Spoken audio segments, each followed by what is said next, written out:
एक बार एक बहुत ही दुखी व्यक्ति एक महात्मा के पास आकर कहता है, मैं अपने जीवन से बहुत दुखी हूँ। मैं अपने बीवी बच्चे और परिवार को भी खुश नहीं रख सकता।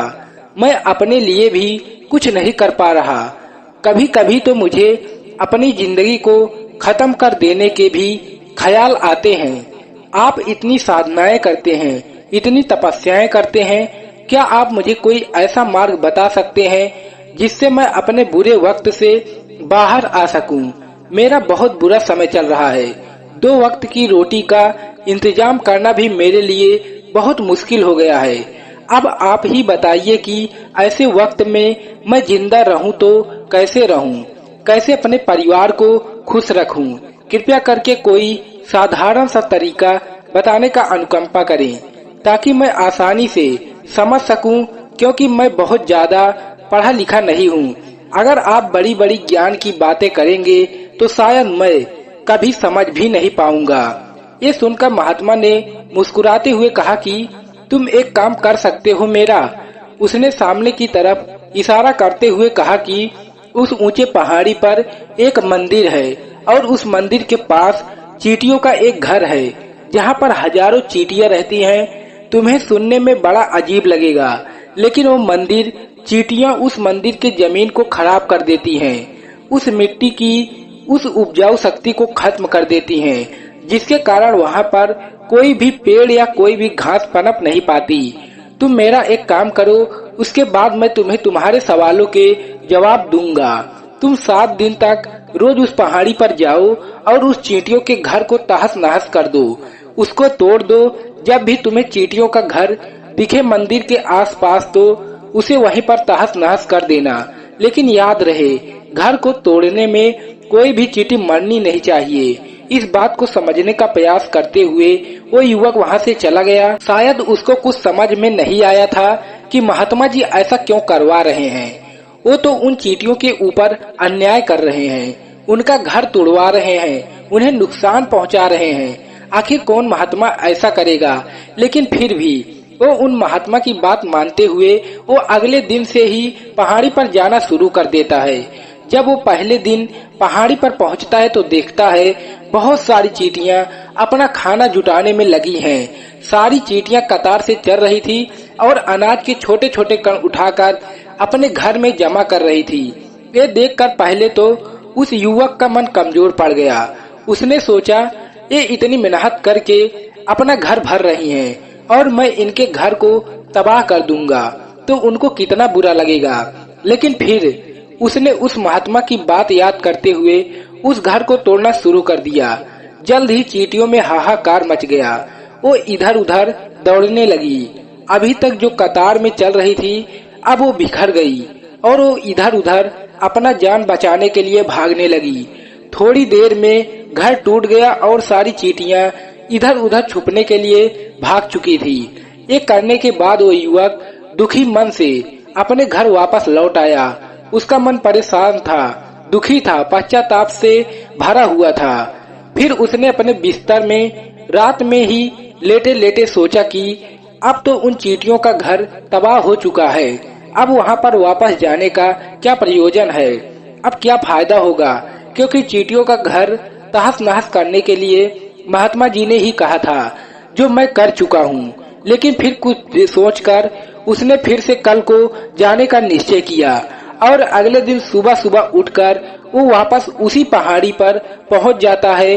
पहाड़ी पर पहुंचकर वो उसी जगह पर पहुंचता है जहां पिछली सुबह उसने उस घर को तहस नहस कर दिया था।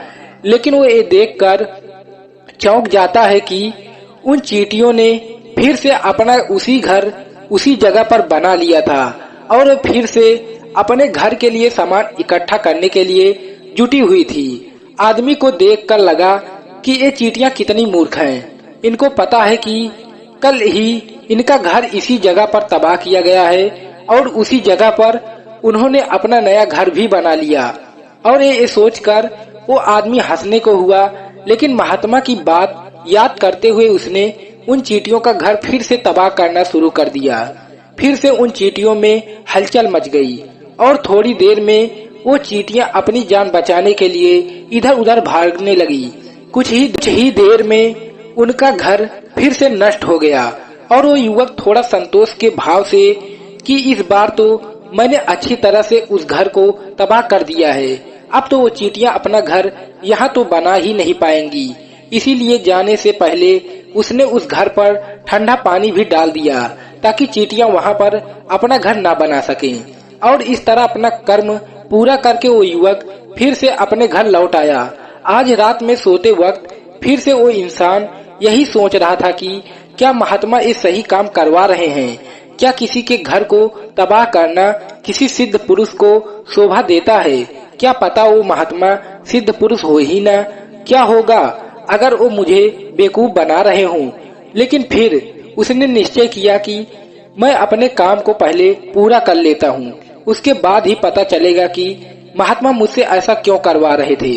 और वो यही सोचकर रात में सो जाता है। अगले दिन सुबह उठकर वो फिर से उसी पहाड़ी की ओर निकल जाता है।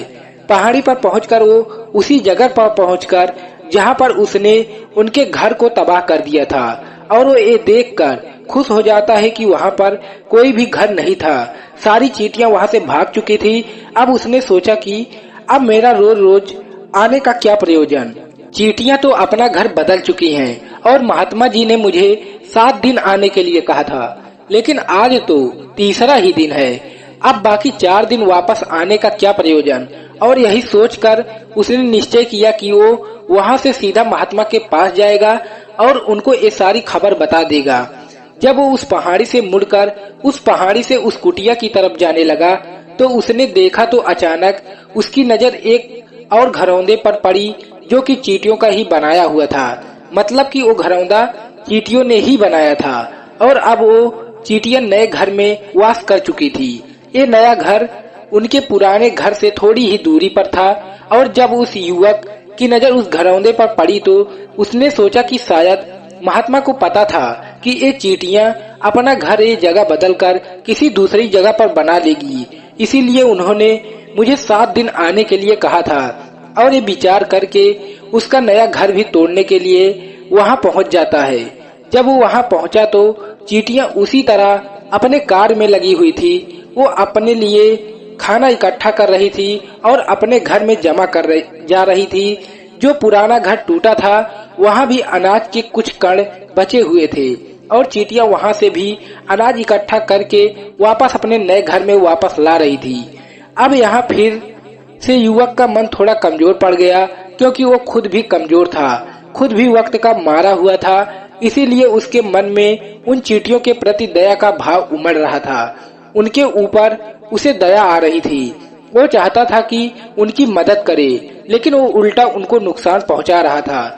लेकिन उस महात्मा की बात याद करते हुए उसने फिर से उस घर को तोड़ने का निश्चय किया और उसने इस बार बड़ी ही सावधानी से बिना किसी चींटी को नुकसान पहुंचाए वो घर तबाह करना शुरू कर दिया।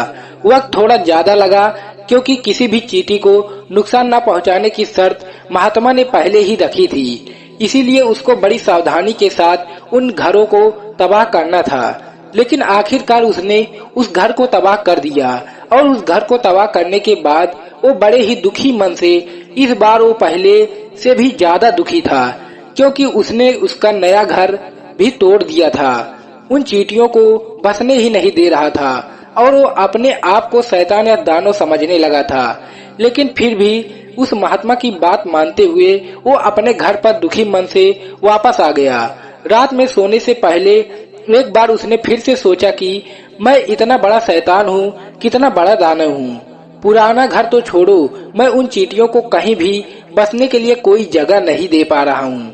वो चींटियां मेरे बारे में क्या सोचती रहेंगी, वो कितना दुत्कारती होंगी उस परमात्मा को जो मेरे द्वारा एक काम करवा रहा है।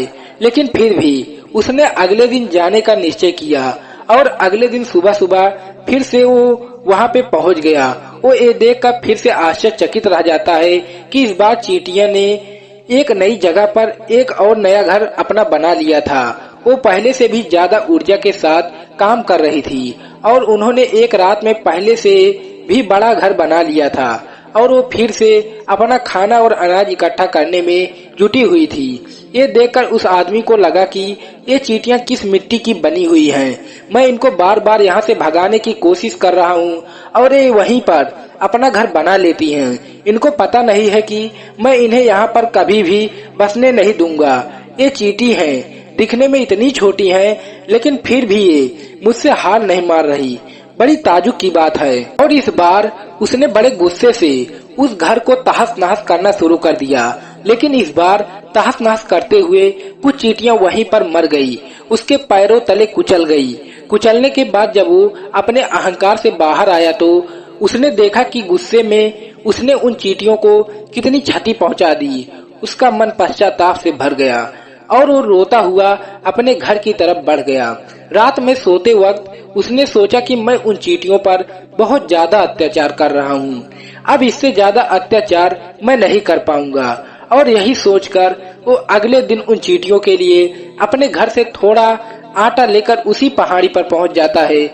आज उसके मन में उन चींटियों के प्रति श्रद्धा का भाव था, दया का भाव था। आज वो उनकी मदद करना चाहता था। और जब वो वहाँ पे पहुँचा तो चींटियां फिर से अपने नए घर को बनाने में जुटी हुई थी। उसने बड़ी ही करुणा के साथ उन चींटियों को वो अपना लाया हुआ आटा खिलाया और अगले 3 दिनों तक वो ऐसा ही करता रहा। वो रोज सुबह जाता और उन चींटियों को अपने हाथों से आटा खिलाता। 7 दिन बाद वो युवक उन महात्मा के पास पहुंचकर हाथ जोड़कर बोलता है कि हे महात्मा जी, मुझे माफ कर देना। मैंने उन चींटियों का घर तबाह करने के लिए बहुत कोशिश की। मैंने उनका घर तबाह किया, फिर भी एक बार नहीं 4 बार मैंने उनका घर तोड़ा। उसके बाद मैं हिम्मत नहीं कर पाया, उनके घर को नहीं तोड़ पाया। मैं समझ सकता हूँ कि मैंने आपका काम पूरा नहीं किया और इसके बदले आप मुझे वो तरीके भी नहीं बताएंगे जो कि मुझे मेरे बुरे समय से बाहर निकाल सकते हैं। लेकिन मुझे इसका कोई खेद नहीं है। मुझे लगता है कि मैंने जो किया है वो सही किया है, इसलिए मैं आपसे आज्ञा लेकर वापस जा रहा हूँ। कृपया मुझे वापस अपने घर जाने की आज्ञा दीजिए। ये सुनकर उस महात्मा ने मुस्कुराते हुए कहा कि अरे भंते, कहाँ चल दिए, रुको तो सही, जलपान तो कर लो, थोड़ी देर ठहर जाओ, उसके बाद चले जाना। और ये कहकर वो महात्मा उस युवक के लिए पानी लेकर आते हैं। पानी पिलाने के बाद महात्मा उस युवक से पूछते हैं कि आखिर तुम मुझे ये बताओ कि आखिर तुम उन चींटियों का घर तबाह क्यों नहीं कर सके। वो चींटियां तो छोटी छोटी हैं और तुम इतने विशालकाय हो, फिर भी तुम उन छोटी छोटी चींटियों का घर तबाह नहीं कर पाए। कहाँ है तुम्हारी शक्ति, तुम्हारा बाहुबल। इसका जवाब देते हुए उस युवक ने कहा कि हे महात्मन, मैंने उन चींटियों का घर तबाह कर दिया था, बार बार किया था। एक बार तो अपने गुस्से से उन चींटियों को भी मैंने हानि पहुंचा दी थी, लेकिन जिस दिन मैंने उनको हानि पहुंचाई उसी दिन मेरे को लगा कि मैं इनको हानि क्यों पहुंचा रहा हूं, क्योंकि इनको इतनी तकलीफ दे रहा हूं। और उसी दिन से मैंने उनको क्षति पहुंचाना बजाय, नुकसान पहुंचाने के बजाय उनकी सहायता करनी शुरू कर दी। ये सुनकर उस महात्मा ने कहा, यही तो सीखने की बात है। एक छोटी सी चींटी हमें जीवन का संदेश दे जाती है। मैंने तुम्हें उन चींटियों का घर तबाह करने के लिए नहीं भेजा था, मैंने तुम्हें भेजा था ताकि तुम उन चींटियों से कुछ सीख ले सको। तुम्हें क्या सीख मिली उन चींटियों से, क्या मुझे बता सकते हो? ये सुनकर उस युवक ने पूरी कहानी बयां कर दी। पूरी कहानी सुनने के बाद महात्मा ने मुस्कुराते हुए कहा कि भंते, पहली सीख जो इन चींटियों से लेने की थी वो ये थी कि तुमने कितनी ही बार उनके घर को तोड़ने की कोशिश की, कितनी ही बार प्रयास किया कि उनका घर तबाह हो जाए, लेकिन वो हर बार अपना नया घर बना लेती थी। उन्होंने कभी हार नहीं मानी। अगर वो हार मान लेती तो वो चींटियां तुम्हें वहाँ पर नहीं मिलती। जीवन कार्यशीलता का नाम है, कर्मशीलता का नाम है, लेकिन हम मनुष्य 1-2 बार ही हार मिलने पर टूट जाते हैं, उदास हो जाते हैं और फिर जीवन में प्रयास ही करना नहीं चाहते। और कुछ लोग तो अपनी जिंदगी को खत्म करने के लिए उतारू हो जाते हैं। लेकिन जानवरों में तुमने एक बात देखी होगी कि वो अपना जीवन खुद से, स्वयं से कभी खत्म नहीं कर सकते। तुमने कभी नहीं सुना होगा कि किसी जानवर ने आत्महत्या कर ली चाहे वो जानवर कितना ही भूखा क्यों न हो, कितना ही दुखी क्यों न हो, लेकिन वो अपने जीवन के लिए हमेशा संघर्ष करता रहता है। लेकिन वहीं पर दूसरी तरफ हम मनुष्य एक दो बार हताश होने पर अपना जीवन खत्म कर लेते हैं। जीवन तो कर्मशीलता है, कर्म करने का नाम है। जीवन और मृत्यु आखिरी विश्राम है, पर विश्राम है इसीलिए मृत्यु से पहले कर्म करना भी कभी मत छोड़ना, क्योंकि मृत्यु के बाद परम विश्राम में ही तो ही चले जाओगे। उसके पहले कर्म करना क्यों छोड़ रहे हो, क्यों हताश हो रहे हो? अगर तुम्हारा एक घर टूट गया तो तुम दूसरा घर बनाने का प्रयास करो, क्योंकि कोशिश करोगे और कोशिश करने वालों की कभी हार नहीं होती। ये तो तुम उन चींटियों को देख ही चुके हो। देखने में कितनी छोटी हैं वो चींटियां और तुम इतने बड़े हो, लेकिन उनका मन तुम्हारे मन से कितना बड़ा है, इतना विशाल है, इतना दृढ़ संकल्पी है कि इतनी बार घर टूटने पर भी उन चींटियों ने कभी हार नहीं मानी। दूसरी सीख यहाँ से लेने की थी वो ये थी कि जब भी हमारे ऊपर बुरा समय आता है, हमें लगता है कि ये समय कभी नहीं जाएगा, ये समय मेरे जीवन को बर्बाद कर देगा और मुझे कभी भी नहीं जीने देगा। और अपने इन्हीं ख्यालों से, अपने इन्हीं विचारों से, जिनका असलियत में कोई भी अस्तित्व नहीं है और सिर्फ विचार है, और वही विचार हमारे मन को दुखी कर देते हैं और इसीलिए हम प्रयास करना भी छोड़ देते हैं। लेकिन तुम खुद सोचो कि बार बार प्रकृति हमें क्षति पहुंचाएगी, नुकसान पहुंचाएगी, लेकिन तब कब तक पहुंचाएगी? और अगर बार बार फिर से उठ के फिर से नया प्रयास करते रहेंगे तो प्रकृति भी हमारे सामने घुटने टेक देगी और वो भी हमारे ऊपर एक दिन दयावान हो जाएगी, कृपालु हो जाएगी और वो हमें सब कुछ देने लगेगी जिसकी हमने कभी कामना की थी। तुमने खुद देखा कि तुम उन चींटियों को तबाह करने के लिए पहुंचे थे, लेकिन बाद में तुम ही उन चींटियों को अनाज और आटा देने लगे। कितना कृपालु हो गए। कृपालु क्यों हुए? क्योंकि तुमने देखा कि वो चींटियां हार ही नहीं मान रही हैं। इसी तरह अगर तुम भी अपने जीवन में हार नहीं मानोगे तो एक न एक दिन वो प्रकृति तुम्हें वो सब कुछ देगी जो तुम अपने जीवन में पाना चाहते हो। इसलिए ये दो सीख याद रखना, कर्मशीलता, कार्य करते जाना, और दूसरा एक न एक दिन प्रकृति तुम्हारे उस कर्म का परिणाम तुम्हें जरूर देगी। तो दोस्तों, कैसी लगी ये कहानी हमें कमेंट सेक्शन में कमेंट करके बताएं, और यदि अच्छी लगी हो तो इस चैनल को सब्सक्राइब जरूर कर लें। तो मिलते हैं अगली फिर किसी कहानी में, तब तक के लिए अपना ख्याल रखें। धन्यवाद।